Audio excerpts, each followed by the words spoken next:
All right, welcome everybody. It's time to think deep thoughts, because our friends from the University of Montana Department of Philosophy are with us. We have Dr. Soazig. Bihan. It's good to see you again. Good to see you too. How are you? Good to see you. And a brand new guest to the studio, never been here before. We'll try to be kind. Thank you. Dr. Mark Hanson, a lecturer in liberal studies here at the University of Montana. So I understand, Soazig, that we are going to be talking about the environment and wilderness and mountain biking. That's right. Of all things. Okay.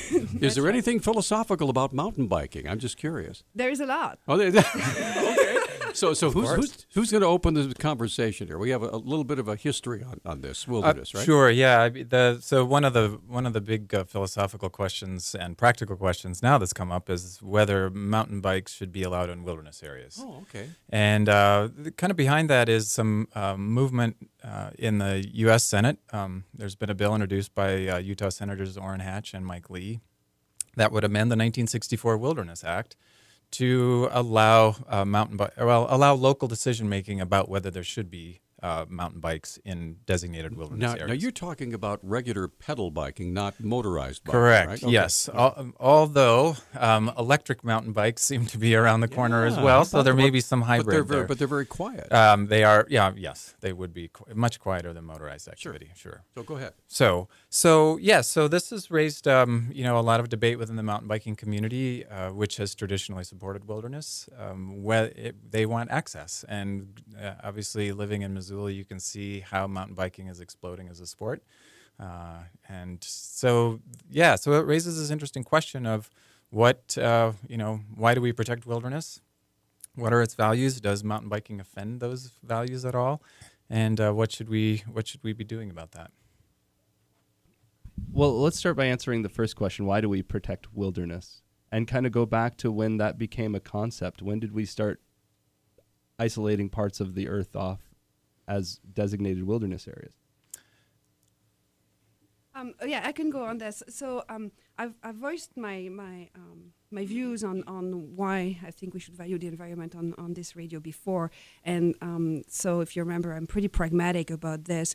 There are obviously different options in terms of why we value wilderness or not. The way I see it is not in the kinds of deep ecology / intrinsic value. I am more of a pragmatic / utilitarian person, thinking that we value wilderness because of the kind of resources, the kind of ecosystem services it gives to us. And so why do we isolate some areas? Because we want those protected areas to give us various things, various goods, public goods that are valuable for us as humans, typically clean air, clean water, and also recreational opportunities. But to me, that might not be the most important. So those are some of the reasons why we value wilderness. Those are the reasons why we want them protected. And Mark can probably tell more about the history of wilderness. What I would say, just to introduce those concerns, is that the notion of wilderness is a very North American notion. So we don't have wilderness in Europe. And in fact, it's something that really exists just here. Just too many people, right? I mean, there are too many people. Right. We have areas where we could designate wilderness, the mountains and stuff. The Alps. There are not many people in the Alps. Yeah. But we don't have this keep notion. sliding down the mountains. Yeah. We don't have that notion that we should have some human-free areas. Right. If you hike in Switzerland, you'll find cows, right? And the milk cows, right? You find the cows with their bells. So there's agriculture, right? Yeah, so there's agriculture. It's not intensive, but there's agriculture. There are some people living there. So we don't have this notion that there should be some areas that are totally free of human presence. That's something that's really typical of North America. So you can tell more about that history. That's an interesting point, because in some of the early debates about whether we should set aside wilderness, a couple hundred years ago, one of the arguments was this is distinctly American. This is how we're different from Europe. We have areas that are really wild, and as we expand, as the population expanded westward into those places. Of course, there was a lot of the American West conquering the wilderness and all of that, but when you start talking about the late 19th century and so on, and the debates about getting Yellowstone, established, the national parks, all of that movement. That was about recognizing that we've got something, valuable here and different here and distinctive, and it's in some ways kind of an American idea. These are the national parks, but wilderness as well. These are places, that make us who we are, that are part of our own heritage and the heritage of hunting and fishing and all of that. It's. Now, so here's where I get confused. Okay, we're almost up against a break. So I'll ask this question, and we'll chew on it and then answer when we come back. I think sometimes when we think of wilderness, maybe I'm just an all or nothing sort of guy. Okay, I think of somebody wants to establish a wilderness where, I'm sorry, you can stand back of this line and look all you want, but you can't go in there. You can't walk on it. You can't bike on it. You can't do a horse on it. You can't. In other words, you can look at it, but you're not allowed to touch it in any way. Okay?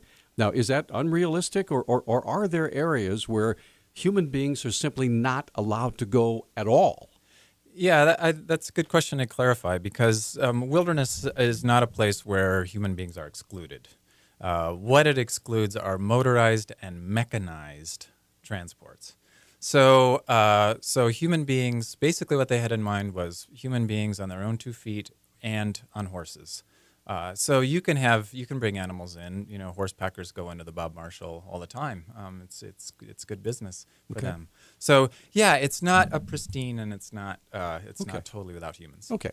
Yeah, you can make people walk on animal poop all day long, but heaven forbid you leave a track in the dirt. That would just throw everybody off. Or you leave your own poop, then you're in big trouble. Okay, we're going to come right back with all four of our lines are open. Dr. Mark Hanson joining us, Dr. Soazig Bihan. If you have an opinion about wilderness, give us a call. 721-1290 is our number. We're going to be right back. All right, we're back. 721-1290 is our number, 1-800-568-5309. Okay, so we've got a caller. We've got grab our headphones, put our headphones on, and let's get Mark on the line. Mark, you're on with Dr. Mark Hanson and Dr. Bihan. What's up? Yeah, I got a question about the woodland. I'm not an outdoorsy person, so if they have fires or they got clear the trails, the Forest Service or BLM, so are they allowed to use vehicles to put out fires? Like when you're in a wilderness area, let's say the Bob is on fire. Right. Are they allowed to bring in motorized vehicles to fight the fires? Do you know that? They're scratching their heads here. Yeah, I feel like I should know that. Generally, land managers can make decisions about those things. My understanding is that generally in wilderness, the presumption is to let the fires go, that's part of a natural process, and that it's in the long run going to be good for the environment to clear that out. So I think there's a real hesitancy, probably. Maybe where it gets a little tricky is when you start talking about the sort of urban wild interface where you have structures up against that. But I'm sorry, I don't know exactly what the rule is on that. Okay, thank you. Okay, thanks, Mark. Thanks for the call. So, when we're talking about wilderness, we're not just talking about all public lands. Blue Mountain would not be considered a wilderness, right, even though it's a public access kind of area, most of it anyway, or a lot of it is. So when you say wilderness, what is the best example of wilderness that people around here would know? Just the Bob Marshall? The Selway Bitterroot? Probably the Bob Marshall is probably some of the wildest country. Certainly, that's and one of the largest designated wilderness areas in the lower 48. If you go through the recreation corridor of the Rattlesnake, that goes into designated wilderness. The Anaconda-Pintler area near Butte is another of the closer by wilderness areas. And when it comes to the standards that we set for what is too modern to walk in there, I mean, obviously, I can wear my plastic shoes that couldn't have been designed 50 years ago, but I can't take a bicycle which could have been designed more than 50 years ago, right? Like there's weird standards for what we're allowed to bring in and bring out, it seems to me. Yeah, that's basically where we disagree, Mark and I, at least today, that we both agree on the fact that wilderness area should be protected, that there are some values there that we should protect and should be managed at a federal level. But at the same time, we have some disagreements on what kind of relevant consideration should be taken into account in order to decide who or what has access to wilderness area. So Mark has talked about these two distinctions, right? The motorized, non-motorized, and the mechanized, non-mechanized. And to me, at least, it seems that the motorized, non-motorized is the relevant distinction, given consistent with my view that it is all pragmatic, and I'm not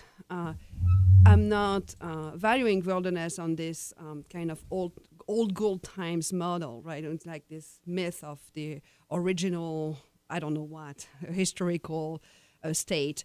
I'm always suspicious of the good old times model or argument. So if my argument is about impact, if my argument is about protecting those areas from and protecting the clean air and protecting everything that we value in terms of ecosystem services there, then we worry about impact. And if it can be shown that bikes have just as little or less impact than horses, then either we get the horses out or we get the bikes in. I'm just trying to understand. And again, you're talking to a non-recreational guy here. Fair enough. Okay, yeah, I've already explained that to you. Yeah. I do nothing. Okay, so Well, you do things. I stand here. So There you go. in this environment, but anyway, it's hard for me to understand why there would be any sort of controversy at all about mountain biking. It's quiet. I mean, you're not making noise. You're not causing pollution. You're not stinking up the air or like a snowmobile where you can hear it a mile away and it's scaring all the game and all that. You got somebody just riding on a bicycle. I don't understand why that would even be, controversial. So help me out here. I agree. Mark is the one who's going Okay. to because I tend to think that that's exactly right. But I'm speaking out of my own ignorance. I will admit. So to go me, ahead. the relevant distinction is whether it has a lot of impact or not, whether it makes the air and the environment dirty. And if it doesn't, I don't see why. But Yeah. Mark is the one who is going to. Yeah. So yesterday, I was hiking up in the Rattlesnake Recreation Area, just to give a local example. Two friends, my wife, 18-year-old, and the dog. And it wasn't in wilderness area, but it's the area that abuts wilderness. And there were a nice fall afternoon. How many times did we have to stop, get out of the way so that a train of mountain bikes could go by? Now they're out enjoying it, and I'm happy that they are, and I'm happy that they're willing to support areas to do that. 8 miles in is the wilderness boundary. And for a bike, 8 miles, you can travel that pretty quickly. My thought is we need to have places where one can go without the sort of disruption of it. It's not just that it's non-polluting and doesn't make noise, but mountain bikes can go kind of fast. You're not always going uphill, you're going downhill. And people, especially who ride horses, or if you're a grizzly bear and you've got a mountain bike whipping around a corner, a blind corner, running into a horse, running into you, running into your kid, running into a grizzly bear, it's not going to be a good ending. Well, obviously, we had that situation where a man was killed by a grizzly during a mountain bike ride up by a glacier not too long ago this year. Absolutely. Anyway, we got to go to a break. When we get back, I'm really curious to hear your take on. I mean, we're talking about, for example, the Bob Marshall. There's a lot of room to have trails for mountain bikers and for walkers. I kind of get a feeling you're just a snooty walker that doesn't want me to go out and have fun. So we'll hash that out when we get back. Yeah, great. He's got a T-shirt that says, "Watch out, I'm a snooty walker." Actually, that sounds like a country band. So we're going to come right back. 721-1290 is our number. Love to hear from you. Okay, we are back on Talkback. 721-1290 is our number. Joining us in studio, representatives from the University of Montana Department of Philosophy, Dr. Mark Hanson. Joining us for the first time, a lecturer in liberal studies, Dr. Soazig Bihan is with us. Go ahead, John. Well, we were just going to hear a sample of a bit from Mark Hanson and the Snooty Walkers. You're going to play that single for us, right? Yeah, absolutely. Yeah. Yeah, no, you raised the question about, snooty walkers not wanting mountain bikers to have fun. You've got the Bob Marshall and all that space to run around in. Well, the Bob Marshall's pretty unusual, at least in terms of wilderness in the United States, in that it's so big. And Idaho, we see the Frank Church Bitterroot, and it's huge. But most wilderness in this country is not like that. A lot of it isn't much bigger than Disneyland. So when you're talking about places and add to that increasing population pressures, then it starts to get an issue. I talked to some guy who lives outside of Seattle. He says he can hardly go hiking anywhere on a non-wilderness trail near Seattle, and you can't ride your horse hardly because it's just thick with mountain bikers. And that's why we're different here. Well, let me ask you this question. So if each wilderness is, in fact, so different, why not set different policies for each wilderness? It seems like the rational, logical thing to do. Well, yeah, I mean, that seems like a good strategy, but I think the thing is, wilderness is it's a public land and it's an American good, and I think it has value no matter where it is. I think the problem I just think I think there needs to be some consistency in how that it's managed, and I think when you start seeing a public good, the wilderness in North Carolina is as much my area to walk in and hike in than it is here, and I just think a lot of what we talked about, those wilderness values, are lost, and they should be preserved everywhere. What are the rules in the national parks like Glacier and Yellowstone? I mean, are there specific rules that perhaps could be adapted to some of the more wilderness areas? I mean, there are more people. From what I understand, the interviews we've done with the officials at Yellowstone and Glacier, they're having increasingly record numbers every year, year by year by year. So they must be doing something right. And have you had a chance to look at their policies? And I realize that's a national park; it's different from a wilderness area. Yeah, it is different in a wilderness area. And national parks, and national forests are, they develop the rules for their areas, travel plans in the national forests, as they're called. And so, yeah, they have to accommodate a lot of things. So they can make a rule that says, for example, there are no dogs in Grand Teton National Park. You just can't hike your dog in the park. That's different than wilderness. That's different than Forest Service. So, yeah, and they're dealing with increasing population pressures. And can you imagine now adding mountain bikes into Glacier Park or the Yellowstone? You will never go to a wilderness area and have to wait in a Congo line of people as everyone looks at the gopher on the side of the road. It's just a different environment. Yeah. All right. So let's get back to the phones, and everybody strap their headphones on. Bryce, you're on Talkback with our guests. Hi. Perfect. I have a question for you guys. Horses can go into the wilderness, and you have to take weed-free grass hay or let them forage on the natural vegetation. There's no rules that say that you can't feed your animal weed-free hay the morning before you go into wilderness. So that right there is being more destructive to the wilderness than bikes are, in my opinion, because you've got knapweed and all kinds of stuff in your hays, and then you can take the horses up the next day. And then they leave what the horses leave, and along with them the seeds, right? Exactly. Okay. So what's your question? My question is if I see a lot of dislike for bikes, but the bikes really don't do a whole lot compared to the horses. So if bikes can't go back there, what are we planning on doing with the horses? Okay. Thanks for the call, Bryce. So what do you guys think? Yeah, Mark? well, fair enough. I mean, Bryce, I tend to agree with you. That's exactly the point I was trying to make.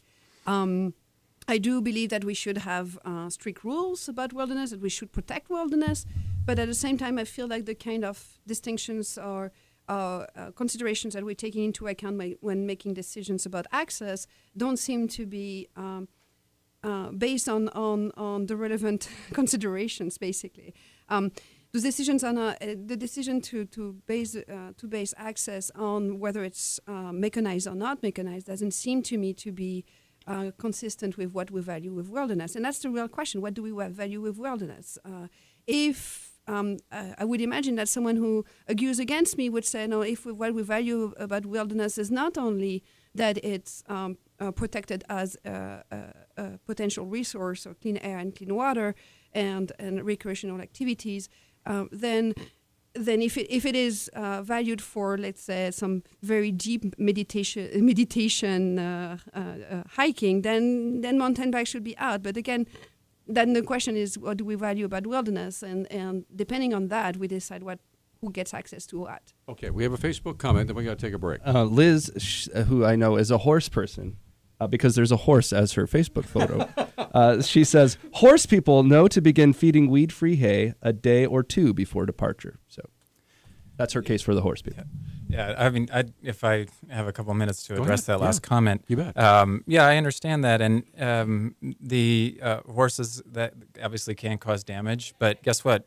People will hike in, nice and quietly and meditatively and then leave a whole bunch of garbage around their campsite. So, the wilderness is when there's going to be people, people or horses or whatever, there's going to, everyone's responsible for mitigating the impact. What it said was, in the Wilderness Act, was a wilderness is a place untrammeled, that is not trampled, where people travel but do not remain and leave, essentially, I'm paraphrasing, leave no trace that they've been there. So yeah, horse people have a responsibility, hikers have a responsibility.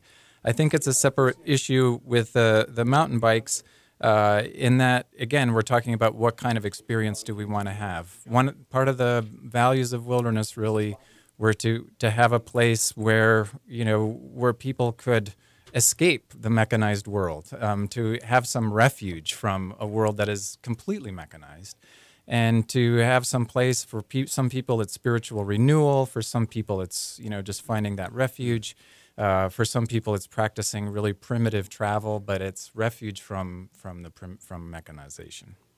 You say that, but we can bring our cell phones in there. We can bring a sat phone in there. I could bring an elaborate compass that can tell me the geocoordinates of Australia. I mean, there's stuff we can bring into the wilderness that's mechanized, that's allowed. Right. Yeah. I understand that. I mean, But you're not mechanized. That's true. I'm trammeling all the Pokemon on my phone as I walk through. Okay, we're up against a break. You guys are dangerously getting close to rock star status, because we have 3 lines full. 1 line is open. You fill that one, and all of a sudden you're rock stars. My daughter called. 721-1290 is our number. A great conversation, and with Dave and Mary and Bobby, we'll get to you guys in a moment. Okay, we're back. This is Talk Back. 721-1290 is our number. Dr. Soazig Bihan joining us. Dr. Mark Hanson, lecturer in liberal studies. We're from the University of Montana Philosophy Department. We're talking about wilderness, hiking versus mountain biking, and can the two coexist? So let's get right to the phones, as I promised we do. Dave, you're up first. Hi, what's up? Yeah, first of all, I'd like to say, horses do tear up trails. I mean, they do make a mess of trails, just the way they walk. But when I look at the Bob Marshall, I say that's a horse-only place, that most of us will never be able to go up there more than a mile in, because we just can't walk that far. And you're just outlawing regular people from going there. Trust me, people can walk a mile. Right. I can It's walk been a mile. proven. Right, but a mile in and a mile back. And that's just about the maximum. Well, let me tell you, Dave, my son and his friend went on a 3-day, 75-mile trip in the Bob, and they were on foot the whole way.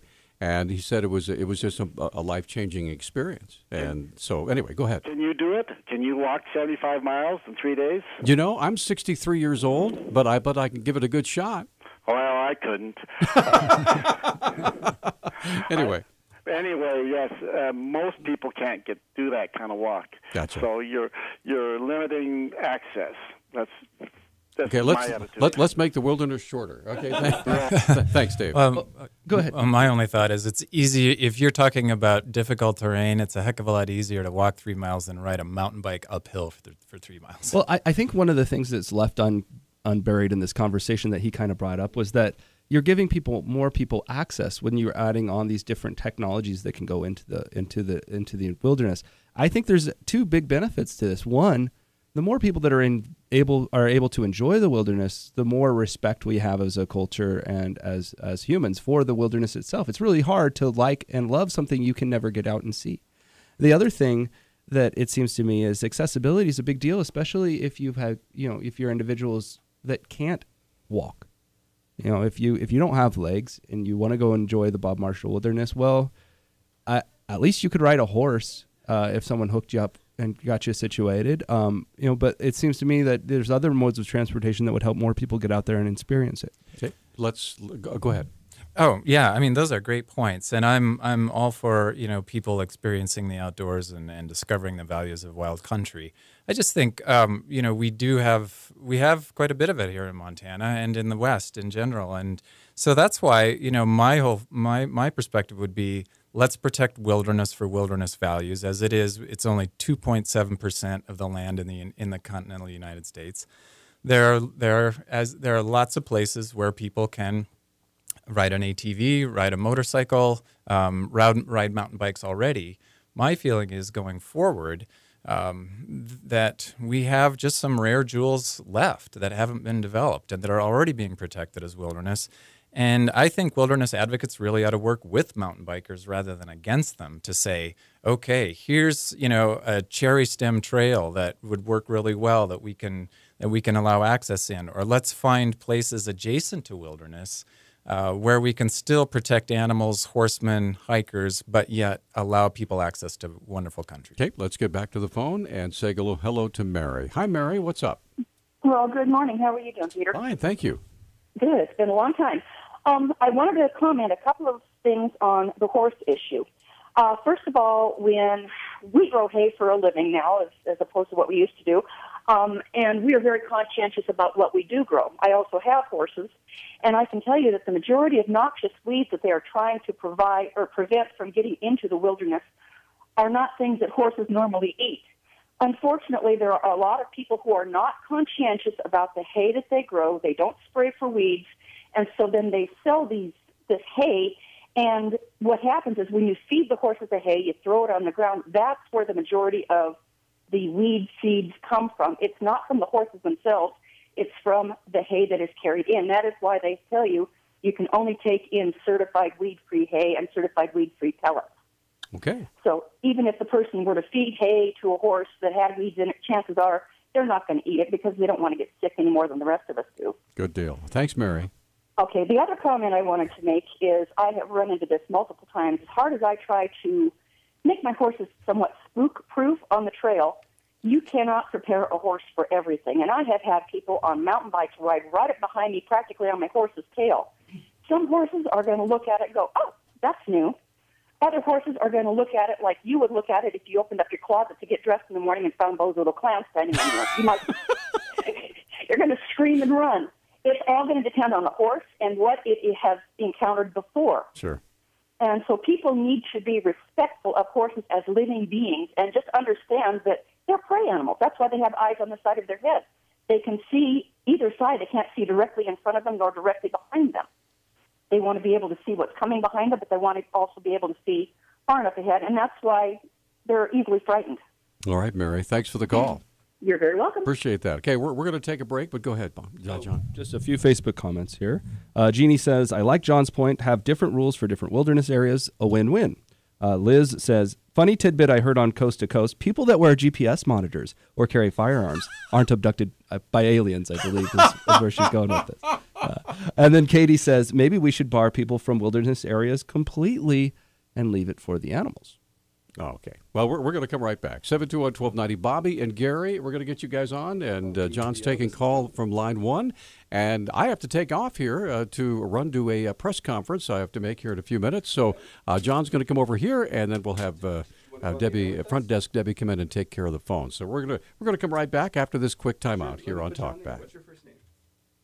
And we're back on Talkback. Our lines are very close to full. And unless you guys want to take on one of the statements that was offered before the break, I'll go ahead and go to callers. Okay. Let's take Bobby's call. Bobby, thanks so much for calling in. You're on the air. Hi. Well, Mary stole some of my thunder there, but, the elk and the deer, they come down into the lowlands. They eat the weeds. They go back up. So much for horses carrying the weeds up into the mountains.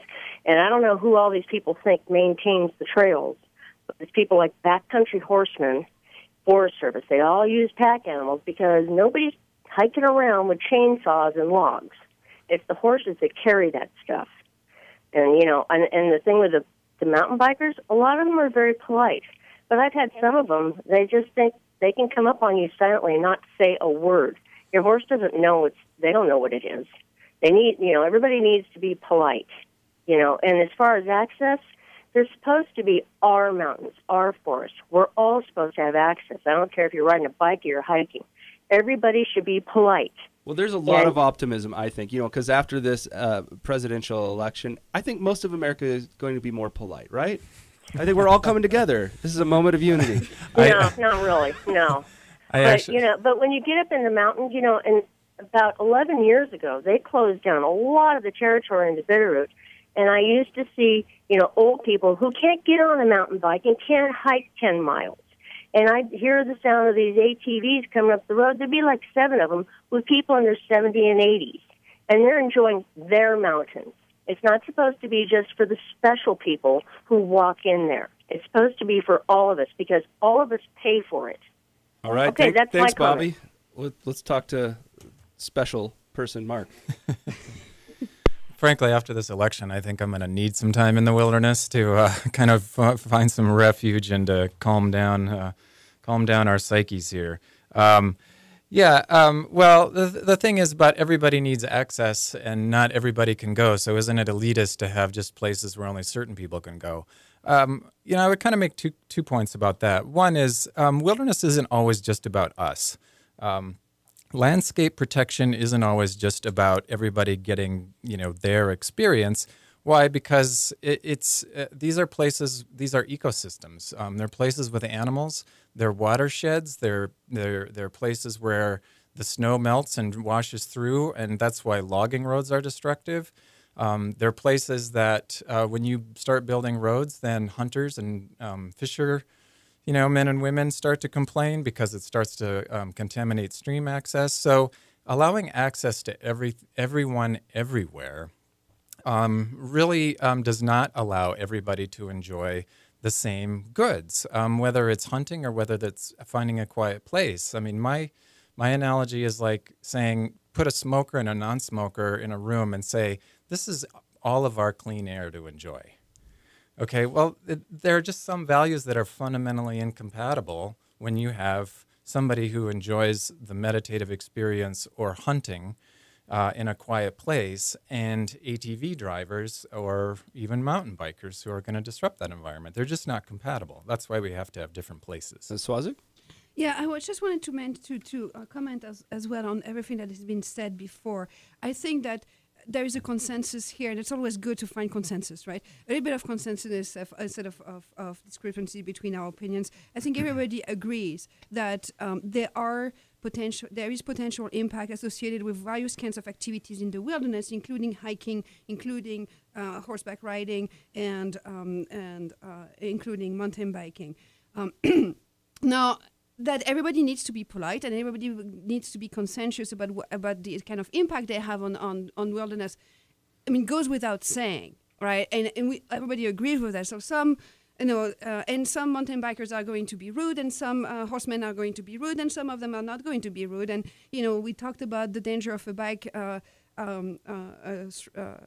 frightening a horse, and I'm a horse person, so I agree. Anyway, I won't say anything about that. But we can also think about horses frightening some people or being dangerous to people. So there are always various ways in which we can consider how we can live together in the wilderness. The question for me is really, what is the relevant consideration, given the value, the reason why we value wilderness, what are the relevant consideration to discuss question of access? All right. We'll get to Gary and Michael's comments right after this quick 1-minute break. When we get back, we'll segue out and give you guys a moment for final statements on who you think is right. If you've changed your mind at all, I'm still fixed on my position. We should have different rules for different wildernesses, but we'll get back to that in a second. Give us a call, 721-1290. There's still a little bit of time. All right. Rock in the USA. They're talking about different rocks in that John Mellencamp song that I think we've been most of this show. But regardless, we're back to rocking it with our callers. We've got Gary in queue. So, Gary, thanks for calling in. You're on the air. Hi, thank you, John. I think most of my comments have already been covered, but I would like to say this, as indigenous people have been riding horses in this area for hundreds of years, if not thousands. And as the lady before me said, that the mules and the horses of the Forest Service and many of them old Indian trails have been there, and now let's let the wilderness be wilderness. Mechanized vehicles are not compatible with horses or hikers, for that matter. I've had to I've literally jump off the trail as mountain bikers were coming down around a corner, 25 miles an hour, if not faster, with my 7-year-old grandson. And I would say maybe 50% of them are curious, but there's definitely at least 50% of them that are not.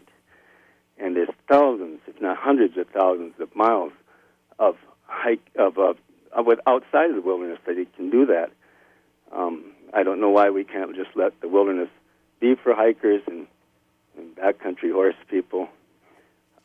Let's let the wilderness be wilderness, please. Well, why is it not wilderness with mountain bikes?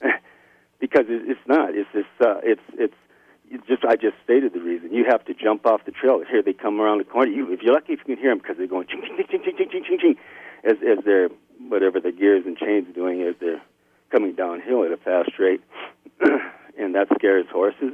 A running grizzly bear would make you jump off the trail too, wouldn't it? I've faced grizzly bears. I'd rather face a grizzly bear. I've had grizzly bears at my camp. It's not a problem. It can be a problem if you run or whatever, but if you know how to handle a situation, it's not. But this is wilderness. What's wrong with the hundreds of thousands of miles of backcountry we already have? And we, as taxpayers, we pay for paths for them to ride their bikes on. They don't pay for trails. We make the trails as backcountry horsemen. All right, thanks for your call. Thank you. Thoughts? Anyone? Sure, I can take that. So, Gary, you're voicing an important consideration, which is this image of wilderness. And when you say let wilderness be wilderness, so you appeal to this notion of wilderness, which is the historical, original picture of what wilderness should be, and that is what brings in the notion that non-mechanized transportation should be allowed, but non-mechanized ones. And to me, that's where I question that particular reason for valuing wilderness. And I'm thinking, do we value wilderness because it is a mythical, original, historical place, or do we value wilderness for other reasons?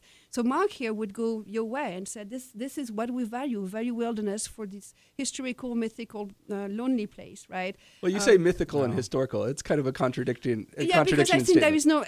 there is no historical truth about it. That's why, and I think that largely those places have been the history, and I'm not sure we want to start talking about this now, but in my view, the wilderness areas have been are the result of the white Westerners invading this country and displacing lots of indigenous people. And so I think that largely this notion of an original state is supposedly historical, is more mythical than historical. And that's why I think I'm always dubious about this good old times arguments, and I tend to go on the Mark more is pragmatic shaking his side. head, Yeah, I'm so sure. let's let him rant. Just a quick response. I know we're short on time, but Gary raised the perspective of indigenous peoples, and I think that's really, really important because they're the first ones to know that there isn't some pristine wilderness that had no people in it.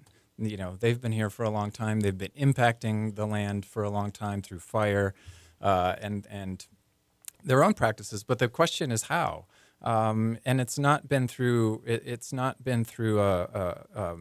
treating these areas as merely playgrounds for fun or as gyms for working out. There are values that indigenous peoples recognize that most of the rest of us don't, that treat the land as living, as sacred. The Badger 2 medicine now is being under decisions about whether to drill there. And you could say, well, there's very little impact of drilling there. But that's not the point. The point is what kind of a land and what kind of a relationship do we want to have with that land?